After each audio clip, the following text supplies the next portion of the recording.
እዚ ሬድዮ ድምፂ ኣሜሪካ እዩ ብ22 ብ25 ብ31 ሜትር ባንድ ከምኡውን ብናይል ሳት ኣብ ፌስቡክን ዩቲዩብን ምሸት ካብ ሰዓት 4 ክሳብ 4 ፈረቓን ወይ ከዓ ካብ 10 ክሳብ 10 ፈረቓን ይመሓላለፍ። ንሓንድም ስም ኩራ ሰማዕትና ሎሚ ሶሉስ 7 ሓምለ 2020 ወይ ከዓ 30 ሰነ 2012 ዓመተ ምህረት እዩ። መደባትና ብዜና ጀሚርና ድሕሪ ዜና ኣብ ኢትዮጵያ ዘሎ እዋናዊ ኩነታት ዝዳሰሰ ጸብጻብ ክህልወና እዩ። ቴሌቪዥን ትግራይን ቴሌቪዥን ድምፂ ወያነን ከዓ ካብ ሳተላይት ወሪደን ጸብጻብ ክህልወና እዩ። ግብጽ ከዓ ንኣተሓሕዛ ኮቪድ-19 ብዝምልከት ንመንግስቲ ንዝወቕሱ ተኣስራላ ዝብል ጸብጻብ እውን ክህልወና እዩ። ንኩሉ ምሳና ምስኩም ክትከታተሉና ዝዕድመኩም እኒ ኣፈወርቂ ዜና ክንቀድም ኢና ካብ በትረ ስልጣን።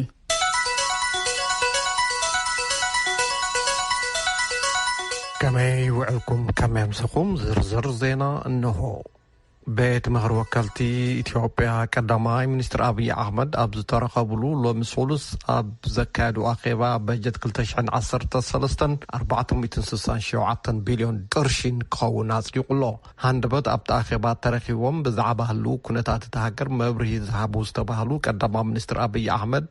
ኣብ ወፃኢ ሃገራት ዝነብሩ ኢትዮጵያውያን ንህዝቢ ኦሮሞን ንኢትዮጵያን ንምክፍፋል ዘካየድዎ ዝበልዎ ወፍሪ ኣቋሪጾም ናብ ሃገር ኣትዮም ንኽቃለሱ ጸዊዖም። መሳርሕትና ሰሎሞን ኣባተ ንሪፖርተርና መለስካቸው ኣማሃ ኣዘራሪቡ ዘዳልዎ ሪፖርት ኣሎ። ገብረ መድን ከቕርቦ እዩ። ናይ ኢትዮጵያ ቤት ምክሪ ወከልቲ ህዝቢ ሎማዓን ሰሉስ ቀዳማይ ሚኒስትር አብይ አሕመድ በሃንደበት ዝተረኽብሉ ኣብ ዝተባሃለ ኣኼባ ናይ 2013 ዓመተ ምህረት 466 ቢልዮን ብር ኣጽዲቁሎ። ካብዚ 350 ቢልዮን ብር ካብ ውሽጢ ሃገር ዝእከብ ዝተረፈ 126 ቢልዮን ብር ድማ ካብ ወፃእን ውሽጥን ብልቓሕ ዝርከብ እዩ ተባሂሉሎ። ኣፈ ጉባኤ ፓርላማ ኣቶ ታገሰ ጫፎ እቲ በጀት ብሙሉእ ድምፂ ከም ዝጸደቐ ገሊጾም። ኣብዚ ህሉ ኩነታት መብርሂ ዝሃቡ ቀዳማይ ሚኒስትር አብይ አሕመድ ኣብ ወፃኢ ሃገር ዝርከቡ ኢትዮጵያውያን ንህዝቢ ኦሮሞን ንኢትዮጵያን ናይ ምክፍፋል ወፍሪ ምክያድ ጠጠው ኣቢሎም ናብ ውሽጢ ሃገር ኣትዮም ክቃለሱ ሓቲቶም። ኦሮሞ ኣብቶም ዝሓለፉ 100 ዓመት ንነጻነቱ ተቃሊሱ ነጻ ወፂኡ እዩ። ድሕሪ ሎሚ ናይ ዕጥቂ ቃልሲ የድሊ እዩ ዝብል እምነት የብለይን ኢሎም ቀዳማይ ሚኒስትር አብይ ሰላማዊ መንገድን ኩናትን አጣሚርካ መኻድ ግን ኣይከኣልን ኢሎም። ኢትዮጵያን ማፍረስ የሚቻለው መጀመሪያ እኛን ካፈረስክ በኋላ እንጂ እኛ ተቀምጠን ኢትዮጵያ መፍራስ ዝከኣል መጀመሪያ ንዓና በመፍራስ እምበር ንሕና እንሃለና ንኢትዮጵያ መፍራስ ዘይፍቀድ ምዃኑ ብዝግባእ ምርዳእ ይከኣል። ኣይፍቀድን። ንሕና እናመራሕና ንሕና ብህይወት እንሃለና ናይ ኢትዮጵያ መፍራስ ኣይንፈቅድን። ዝኾነ ይኹን ሰብ ትሕቲ ኢትዮጵያ እዩ። ሰላም ኣየድልን፣ ዴሞክራሲ ኣየድልን፣ ኩናት እዩ መፍትሒኡ ዝበሃል እንተኾይኑ ድማ ሕጊ ናይ ምኽባር ስራሕ ክስራሕ እዩ። ሕዚ ዘሎ ፖለቲካ ኣብ ቅንኢ ዝተመስረተ ፖለቲካ፣ ንኦሮሞ ዝኸፋፍል ፖለቲካ፣ ንኢትዮጵያ ዝኸፋፍል ፖለቲካ ኣይጠቅምን እዮም ዝበሉ ቀዳማይ ሚኒስትር አብይ አሕመድ። ኦሮሞ ሓደ እዩ ምስ ካልኦት ኢትዮጵያውያን ብሓባር ንኢትዮጵያ ክሃንጽ እዩ እውን ኢሎም ብምውሳኽ ሞት ሃጫሉ ሁንዴሳ ስዒቡ ዝተልዓለ ህውከት ይኹን ዝወረደ ጉድኣት ብሪፖርት ይኹን ካብ ኣባላት ፓርላማ ዝቐረበ ርእይቶ ኣይነበረን። ብዛዕባ ግድብ ህዳሴ ኣብ ዝሃቦ ሰፊሕ መብርሂ ኣብዚ ኣዳራሽ ብዝርዝር ከቕርብዎ ዘይደልዩ ጉዳይ እንተሃሎ እውን ኣብቶም ዝሓለፉ 2 ዓመታት ክኽበረሉ ዝግባእ ዝበልዎ ስራሕ ምስርሑ ሓቢሮም ንግብፂ ጉዳይ ግድብ ህዳሴ ናብ ሕብራት መንግስታትን ናብ ዓረብ ሊግን ወሲዶሞ ዝነበሩ ሎሚ ናይ ኢትዮጵያ ዲፕሎማሲ ስለዝሰዓረ ናብ ሕብረት ኣፍሪካ ተመሊሱሎ። እዚ ከዓ ዓብይ ዓወት እዩ ኢሎም ቀዳማይ ሚኒስትር አብይ አሕመድ ምርጫ ብዝምልከት ኣብ ዝሃቦ ርእይቶ ኮሮና ቫይረስ እንተዘይመጽእ ነይሩ ምርጫ ክካየድ ካብ ኩሉን ላዕሊ ንሶም ናይ ዝመርሕዎ ብልጽግና ፓርቲ ድልየት ዝለዓለን ድልውነትን ከም ዝነበረ ሓቢሮም ኮይኑ ግን ኣብዚ ሕዚ እዋን 58 ዝኾነ ሃገራት ብሰንኪ ኮሮና ቫይረስ ምርጫ ከም ዘናውሓ ሓቢሮም በቲ ሕዚ ዘሎ ኩነታት ምርጫ ንምክያድ እንተደኣ ተፈቲኑ ከምቲ ዝለመድናዮ ድራማ ክኸውን እዩ፣ ዴሞክራሲ ድማ ኣይመጽእን ኢሎም። ኣብዚ ናይ ሎማዓንቲ ኣኼባ ብዛዕባ ኣብ ደቡብ ክልል ዝተጣየሸ ሓድሽ ክልልን ለበዳ ኮሮና ቫይረስን ተላዒሉሎ። يغنيلنا قبل دحري كنصلا هبوب سنة طباباوي حاجالو هندسا زجمرة تقاومو نامت كعتي والكسبات كالتفو كمز تساقاقرة زمسنا زين حبيرو بمسارة كوميشن بوليس كلل أوروميا آتو أرار سامر داسا أفصل استمتن أسران ورداتات كلل أوروميا سلاماوي السبات متكعتين موتن كمزقات نبرت 4 سبات كمز عانوان حبيروم ንዓሰርተ ሓደ ኣኽበርቲ ጸጥታ ወሲኹ 155 ሰባት ዛጊድ ሞይቶም ኣለዉ ኢሎም እዚ ከምዚ ኢሉ ከሎ ዝተኣስሩ ክልተ መራሕቲ እቲ ፓርቲን ካልኦትን ምስ ጠበቃታቶም ክራኸቡ ከም ዘይከኣሉ መራሒ ኦፌኮ ዶክተር መረራ ጉዲና ንቪኦኤ ገሊጾም ይብል ጽዮን ግርማ ዘዳለወቶ ሪፖርት በኻሊእ ዜና መራሒ ተቃውሞ እስክንድር ነጋን ጋዜጠኛ ኦሮሞ ሜዲያ ኔትወርክ ሸምሸዲን ጣሃን ኣብ ዝተኣሰሩሉ እዋን ድብደባ ከም ዝተፈጸሞም ፖሊስ ኣረጋጊጹለይ እዩ ኢሎም ኮሚሽነር ሰብኣዊ መሰላት ኢትዮጵያ ዶክተር ዳንኤል በቀለ እንተኾነ ፖሊስ ነቲ ክስተት መጠነኛ ኢሉ ከም ዝገለጹ ዶክተር ዳንኤል ጠቒሶም ዶክተር ዳንኤል ወሲኾም ምስ መራሒ ተቃውሞ እስክንድር ነጋ በቀለ ገርባን ጆሃር መሐመድን ከም ዝተረኸቡ ገሊጾም ኣለዉ መራሕቲ ግብፅን ኤርትራን ሎሚ ንግሆ ኣብ ቤተ መንግስቲ ካይሮ ተራኺቦም ፕረዚደንት ኢሳያስ አፈወርቅን ፕረዚደንት ዓብደልፈታሕ አልሲሲን ኣብ ክልተ ኣውን ዞባዊ ምዕባለታት ከም ዘተይኑውን ኣማኻሪ ፕረዚደንት ኤርትራ ዝኾኑ ኣቶ የማነ ገብረ መስቀል በትዊተር ኣብ ዝለኣኽዎ ጽሑፍ ሓቢሮም ብደረጃ ዞባ ዝተኸሰተ ብድሆታትን ውጥረታትን ኣብ ልዕሊ ኣብ ረብሓ ዘይወዓሉ ዕድላት ጽላሎት ከም ዘዕረፉውን ክልቲኦም መራሕቲ ተሰማሚዖም ይብሉ ኣቶ የማነ ድሕሪ ናይ 3 መዓልታት መገሻ ኣብ ግብፂ ፕረዚደንት ኢሳያስ አፈወርቂ ሎሚ ድሕሪ ምሳሕ ናብ ሃገሮም ከም ዝተመልሱ እቲ ዜና ይሕብር ፕረዚደንት ኬንያ ኡሁሩ ኬንያታ ካብ ሎሚ ሰሉስ ጀሚሩ ካብን ናብን ዓበይቲ ከተማታት ናይሮቢ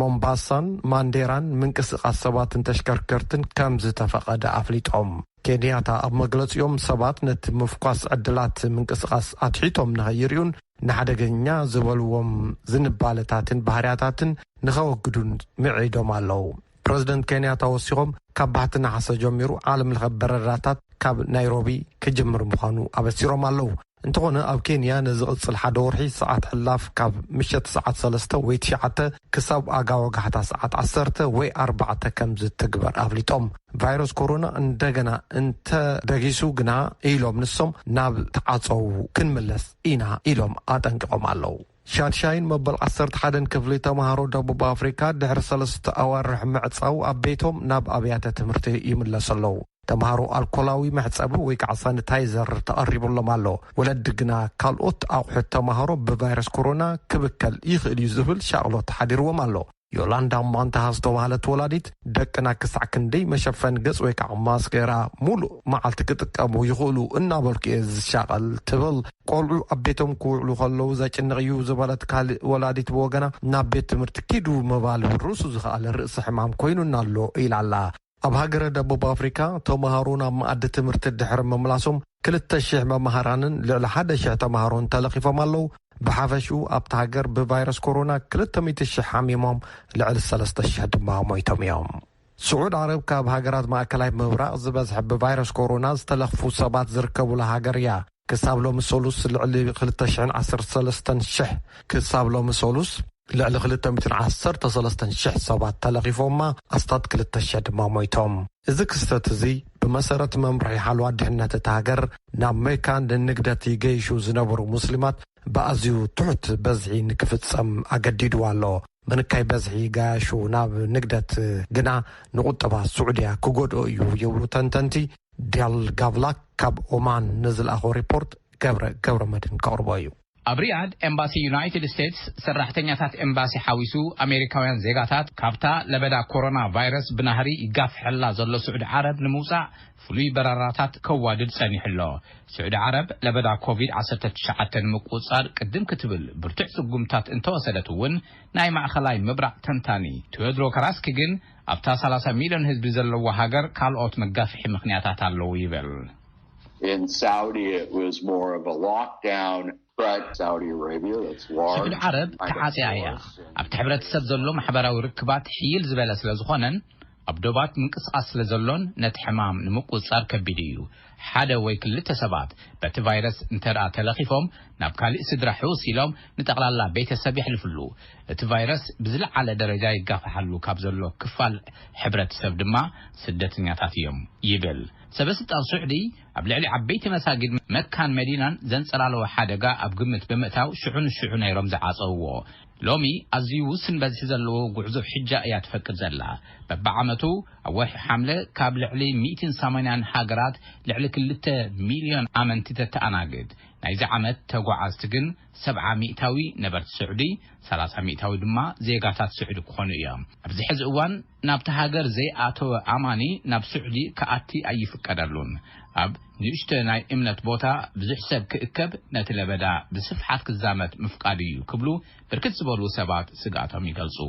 ሕጃ መብዛሕትኡ ኣብቲ ሃገር ዘለዉ ክኸውን ምግባር እቲ ሃገር ትረኽቦ ቁጠባዊ ረብሓ ዘስእና እዩ ኣብ ስሩዕ እዋን በብዓመቱ 12 ቢልዮን ዶላር ወይ 700 ሚእታዊ ሓፈሻዊ እቶት ናይቲ ሃገር ካብ ተጓዓዝቲ ትረክብ ዓለም ለኸ ትካል ገንዘብ ኣብ 2020 ኣቆፃፅራ ፈረንጂ ሓፈሻዊ ዓመታዊ ፍርያት ስዑዲ ዓረብ ብ6.8 ሚእታዊ ከም ዝንክይ ትፅቢት ይግበር ገብረ መድህን ካብዚ ካብ ዋሽንግተን ዲሲ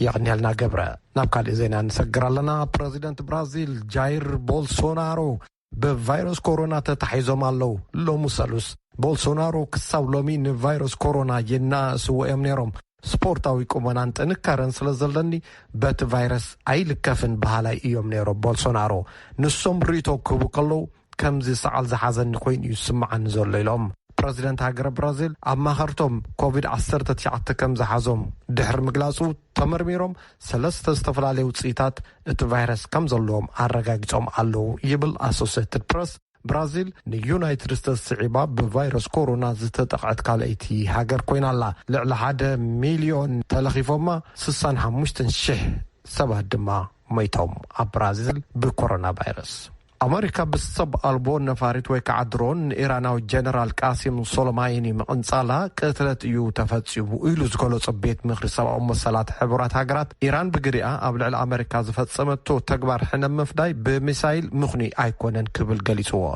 جنرال سوليماني قبل الربحات أمريكا قبل العراق متقعت يواددن قبل يسقمتي موساد أقدازي كم زنبرت زحبرن جبتتات أي رخبدان يبل رابورتر اتي بيت مخري أبتقام معرفون فرت بغداد استفتصم دبدب درون أمريكا نجنرال سوليماني لعلواي وتهدر أعزاز السراويت عراقن 4 كالوت بصوتن كم زقتلا يذكر عبيت مخريص أتتا حبرات هاجرات مبره الزهابت يونايتد ستيتس بوغنا نتمتقعتي زفتصمكو سلا بعلاوي مكلخال إلي كم زبالت زمصنا زينا تغيص الله أبو داتا جابان أبدست جابان دحرنا يسلسطو معلتاتو حجن چكان أستات 5 سباتكم زموتو تفاليتو بتحدقاب محرستو قد الدسيت كيوشو بحلفي مهداري بعدم زدوف وسبات بالسنك زقاتو محدقا 14 عبيتي مويتو مالو مهداري اتوم عبيتي كابتي أو تقو زلو فلق مليو زفاسس ماي عبلقلق كم زبالون تشكرتي ويك عويل تشير زتقومو أرقاويان كاملتو كم زيكا ألوون اتزين حبيرو بركز زبالو كالو السبات أبي كم زاتو واي تفلتن زلو اتبرتعو حج ندلدلاتن سرقياتاتن ون أفراري سوئيو لعلم مليون جاباناويان كابت كباب نكوز وكم زتعززن 4 تعدرات تهاجر أب مدحان هيوت وفيروم كم زلو جاباناوي بعد سلطان كم زغلسو زرخمنا زينا قالي زلو زينا تفصيمو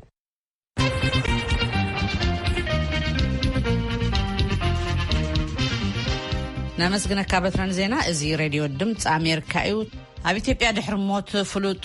ድምጻዊ ሃጫሉ ሁንዴሳ ብሰዓበ ጎንፂ ኣብ ኦሮሚያ ካብ ዘለዋ 320 ወረዳታት ኣብ 40 ወረዳታት ኣብ ልዕሊ ንጹሃን ውልቀ ሰባት መጥቃዕቲ ተፈጺሙ ክብሉ ኮሚሽነር ፖሊስ ክልል ኦሮሚያ ጀነራል አራርሳ መርዶሳ ሓቢሮም ዛጊድ 11 ኣባላት ጸጥታ ዝርከቦም 155 ሰባት ከም ዝሞተውን ዘፍለጡ ኮሚሽነር ፖሊስ ኦሮሚያ ብዙሓት ተጠርጠርቲ ኣብ ትሕቲ ቁጽጽር ከም ዝኣተውን መርመራታት ይቕጽል ከም ዘሎ ናፍሊጥሎ ጽዮን ግርማ دالو تصبصاب تولد ولد جبريل كأربعيوم دحري موت سنة باباوي هاجالو هندسا زتلعلي تقاومو قلطيفيو ناب مدقعتي والكسبات تغيرو كم حابرتا نبرتن سبا سلطانن نصحان زيغاتا تطقعو من تقتلومن كمؤون نبرتهم عانيون كوميشنر بوليس أوروميا جنرال أرارسا مردوسا نVOA كم زحبرو تمدقعتي اب تخلل كابزلوا 320 ورداتات اب 4 يتفصمون اب كلل أوروميا 255 سبات كم زموتو كاباتهم اتم 11 ابالات ጸጥታ مخانم ونارغاغيصلهم اتمتقعتي باباتر بامني بغوزمون ببومباتاتن كم استفصمه زغلص كوميشنر بوليس اب ገለ ከባብታት ተወሰኑ አባላት ብሔረሰብ ኢላማ ክኾኑ ሆለው اب ካልኦት ድማ ሃይማኖታዊ ጉጅለታት ኢላማ ከም ዝኾኑ ገሊጹም አተሓሒዙ ድማ ኣብ ሓደ ከባብታት ድማ ዝተፈላለዩ ብሔረሰባት እዮም ዕላማ ኮይኖም ነይሮም ኢሉ ብሓፈሽኡ ግን ኢሉ እቲ ፖሊስ ኮሚሽነር ንጹሃን ሓረስቶትን ተራ ዜጋታትን እዮም ዕላማ ኮይኖምን ተቐቲሎምን በቲ መጥቃዕቲ ብዙሓት ተጠርጠርቲ ኣብ ትሕቲ ቁፅፅር ከም ዝኣተውን ነቲ ገበን ንምፅራይ መርመራታት ይቕፅል ከም ዘለውን ኣፍሊጡሎም ብኻልእ ወገን መራሒ ተቃዋሚ ፓርቲ ፌደራሊስት ኮንግረስ ኦሮሞ መራራ ጉዲና ኣብ ቤት ማእሰርቲ ዝርከቡ ምክትል ኣቦ መንበሩ በቀለ ገርባ ጸሓፊኡ ደጀነ ጣፋን ኣባል ፓርቶም ጃዋር መሐመድን ምስ ቤተሰቦም ከም ዝራኸቡ ሓቢሩ እንተኾነ ብጠበቃታቶም ክብፅሑ ከም ዘይተፈቀደሎም ንቪኦኤ ገሊጹሎም ዶክተር መራራ ኣብቲ ምስ ቪኦኤ ዝገበሮ ቃለ መጠይቕ መንግስቲ ነዚ ሃገር ንምርግጋእ ሃገራዊ ዕርቂ ከምፅእ ኣለዎ ክብል ሓቲቱሎም ከምኡውን ኣብ ቤት ማእሰርቲ ዝርከቡ ኣቦ መንበር ባልዳራስ ዝተባሃለ ፓርቲ ኣቶ እስክንድር ነጋን ካልኦት ኣባላቶምን ከምኡውን ኣቦ መንበር ሃገር ለኸ ምንቅስቃስ ኢትዮጵያውያን ዝተባሃለ ፓርቲ ኣቶ ይልቃል ጌትነት ጠበቆኦም ከዘራረቦም ከም ዘይከኣለ ኣባላት መሪሕነት እቲ ፓርቲን ጠበቃታቶምን ኣፍሊጦም ኣለዉ ንኸዛርቦም እውን ሓቲቶም ኣለዉ ብኻልእ ወገን ኣብዚ ኣብ ዩናይትድ ስቴትስን ኤውሮጳን ናብ ዝርከባ ገለ ከተማታት ዝርከቡ ኣባላት ማሕበረሰብ ኦሮሞ ቀተልቲ ኣርቲስት ሃጫሉ ተጻርዮም ናብ ፍርዲ ክቐርቡ ምምሕዳር ቀዳማይ ሚኒስትር ኣብይ ኣሕመድ ካብ ስልጣን ክወርድ ዝፅውዑ ሰልፍታት ይካየዱሎም ካብ መንጎቶም ኣተሓባበርቲ ሰልፍታት ንቪኦኤ ክገልጹ ከለዉ ህይወት ደቂ ሰባት ዝቐዝፉ ተግባራት ብምውጋዝ ብቪድዮ ዝመሓላለፉ ጽልኢ ዝሓዘሉ መልእኽትታት ናይቶም ውልቀ ሰባት እምበር ንህዝቢ ኦሮሞ ዝውክሉ ኣይኮኑን ኢሎም ኣለዉ ብኻልእ ዝተኣሳሰር ዜና ኮሚሽነር ኮሚሽን ሰብኣዊ መሰላት ኢትዮጵያ ዳንኤል በቀለ ተኣሲሮም ዘለው እስክንድር ነጋን ሪፖርተር ኦሮሞ ሚድያ ኔትወርክ ሽመስዲን ጣሃን ኣብ ዝተታሕዝሉ እዋን ማህረምቲ ከም ዝተፈጸሞም ፖሊስ ኣረጋጊጹልና ኣሎ ኢሉሎም እንተኾነ እቲ ጉድኣት ፎኩስ ምዃኑ ፖሊስ ከም ዝሓበሮ ገሊጹሎም ኮሚሽነር ዳንኤል ንቪኦኤ ክገልጽ ከሎ ኣብ ዝቐረባ ምስ ዝተኣሰሩ እስክንድር ነጋ በቀለ ገርባ ከምኡውን ምስ ጃዋር መሐመድ ከም ዝተዘራረበ ኣፍሊጡሎ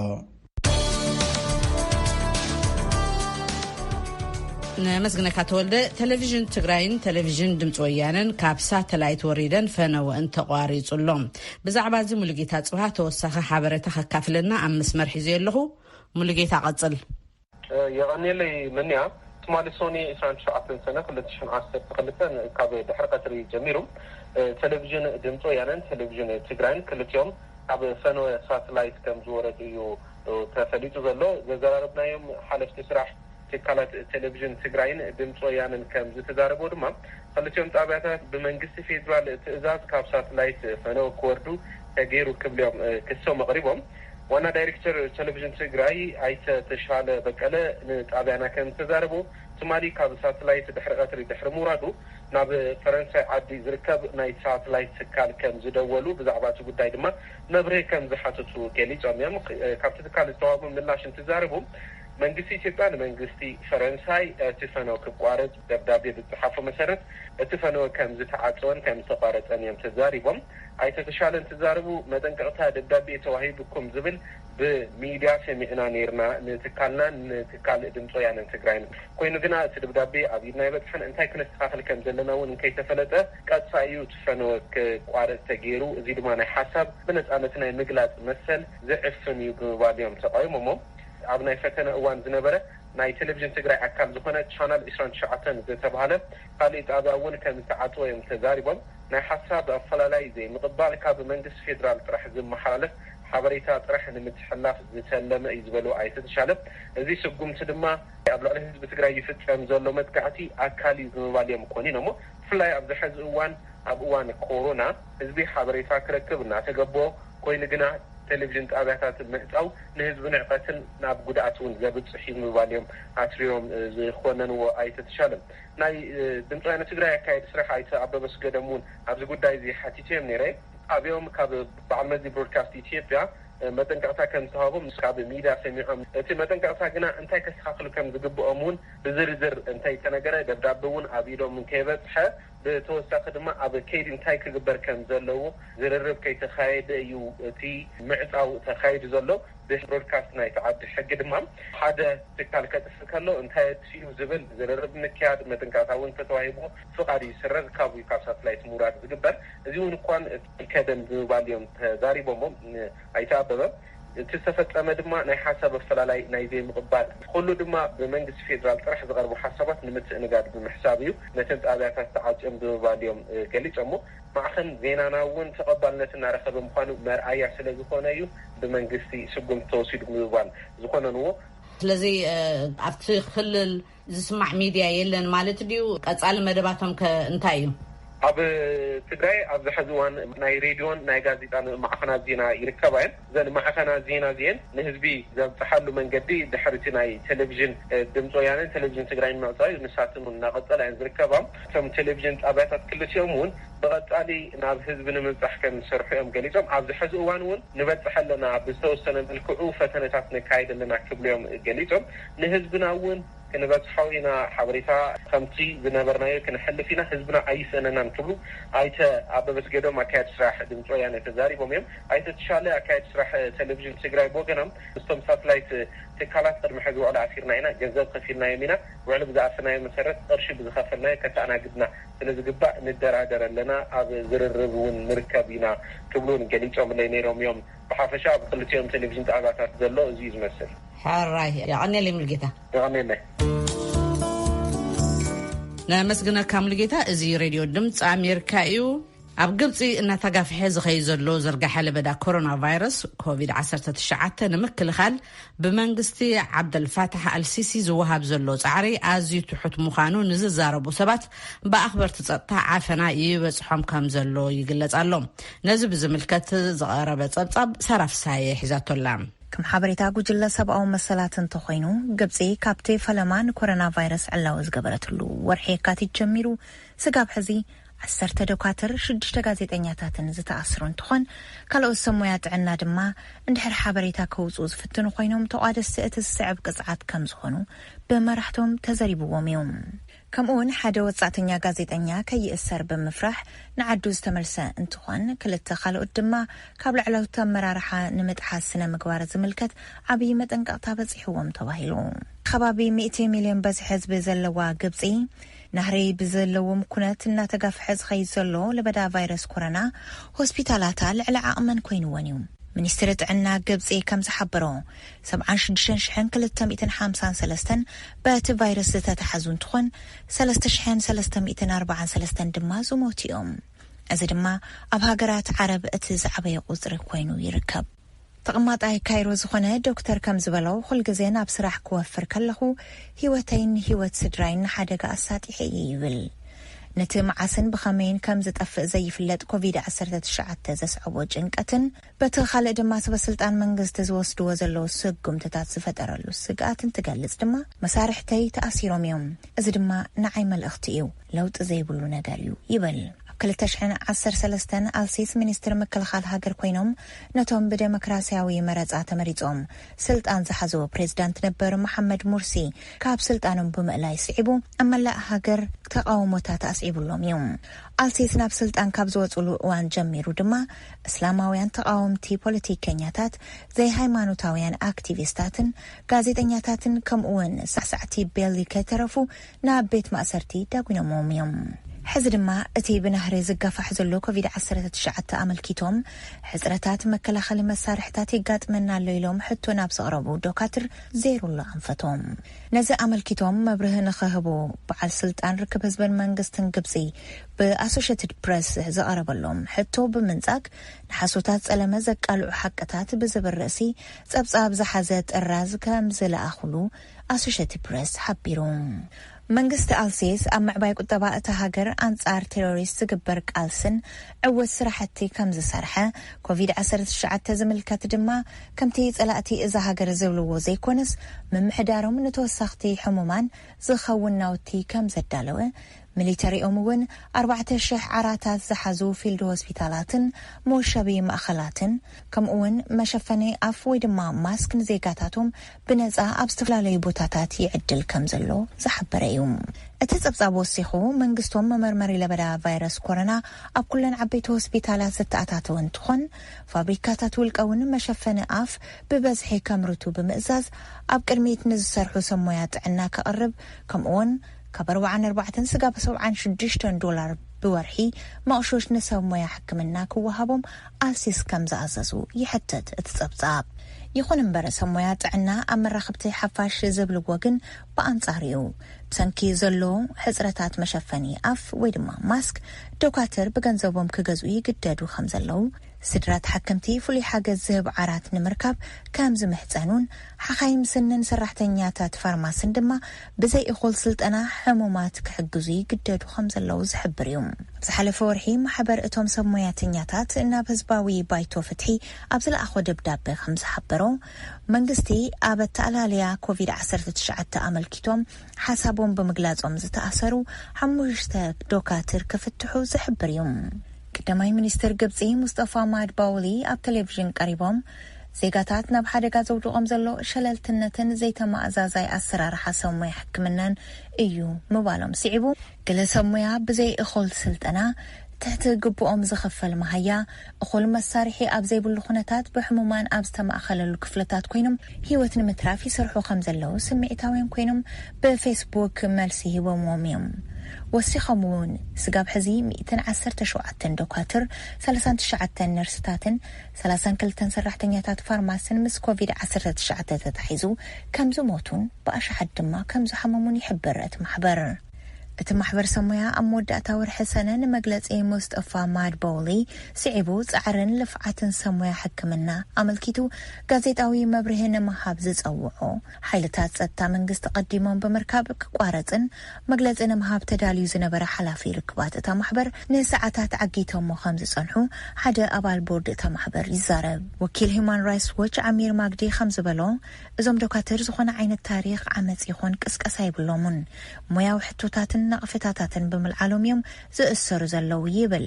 ንሱ ወሲኹ ካብቶም ዝተኣሰሩ 8 ዶክተርን 2 ሰራሕተኛታት ፋርማስን እንትኾኑ እቶም 2 ኣብ ቀረባ እዋን ተፈቲሖም እዮም ኢሉ። መንግስቲ ግብጺ እቲ ኩነታት ደሓን ከም ዘሎን ኣብ ትሕቲ ቁፅጽሩ ከም ዝኾነን ተተዛረበ እኳ ኣብ ባይታ ዘሎ ሓቂ ግን ብኣንጻሩ ይብል ጸብጻብ ኣሶሺየትድ ፕሬስ። እዚ ከምዚ ኢሉ እንከሎ ሓበሬታ ኣምነስቲ ኢንተርናሽናልን ጠበቓ ሕጊ ኦፕቶሞሎጂስት ሓነይ ባኽር ከም ዝበልዎ ግብጺ ኣብ ሃገራ ሕጽረት ሰብ ሞያ እናሃለዋ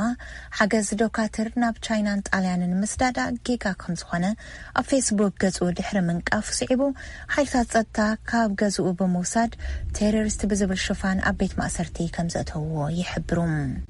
ተወሳኺ 26 ዓመት መንእሰይ ኣልሻባን ሐሚዳ ነፍሲ ጡር 3 ወርሒ ሓዊሱ ብርከት ዝበሉ ሰባት በሰበብ ቴሮሪስት ኣብ ቤት ማእሰርቲ ተዳጉኖም ከም ዘለው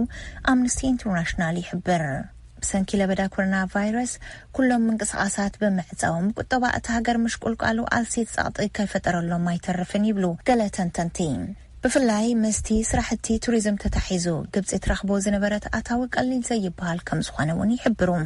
ግብጺ ኣብዚ እዋን 5.2 ቢልዮን ዶላር ልቓሕ ምስ ኮቪድ-19 ስዒቡ ንዝበጽሓ ቁጠባዊ ኪሳራታት ንምትዕርራይ ከም ዘድልያ ከም ጸብጻብ IMF እዚ እቲ ብዝሓለፈ ወርሒ ጸደቐላ 2.77 ቢልዮን ዶላር ንቕድሚ ሓደጋ ድልውነት ዘይጸንበረ እዩ። ኣብ ዝሓለፈ ሰሙን ተወሳኺ ኪሳራታት ብምስጋእ ዝተፈላለዩ ምንቅስቓሳትን በርታታን ብምኽፋት ግብጺ ዓለም ለኸ ኮሚኒቲ ክትቕበል ጀሚራ እያ። ወላ እኳ ቁፅሪ መዓልታዊ ሞት ኮቪድ-19 ዘስዓቦ ልዕሊ 80 ይበጽሕ እንተሎ ቤት ብልዕን መስተን ኣብ ትሕቲ ቀጻልነት ዘለዎም ገደባት ኮይነን ክሰርሓን መሸፈኒ ኣፍ ምግባር እውን ኣብ ሰብ ዝበዝሖ ግድን ከም ዝኾነ ይሕብር።